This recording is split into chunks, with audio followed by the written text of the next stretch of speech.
নমস্কার বন্ধুরা। আজকে আমি একটা নিয়ে চলে এসেছি বড় রুই মাছ।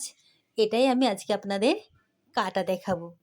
প্রথমে আমি মাছটা আঁশগুলো ছাড়িয়ে নিয়েছি। এবারে আমি মাছটার দুদিকটা হালকা হালকা কেটে মাছটা পরিষ্কার করে নেব। ভেতরে দেখুন বন্ধুরা, এগুলো আমি বাদ দিয়ে ফেলে দিলাম। এটা হচ্ছে মাছের পিত্তি। এটা খুব তিতো হয়, এটা খুব সাবধানে রাখতে হয়, কাটতে হয়। এটা ফেটে গেলে একদম মাছটা তিতো হয়ে যাবে। এবারে আমি মাছটার মাথাটা দুদিকটা কেটে দিলাম। এবারে দুদিকটা কেটে দিলে কি হয় বন্ধুরা, মাছটা ভাজতে সুবিধে হয়, খুব ভালো মচমচে হয়ে ভাজা হয়ে যায় এবং ভালো লাগে। এরপর আমি বাকি অংশটা এরকম পিস পিস করে দিলাম।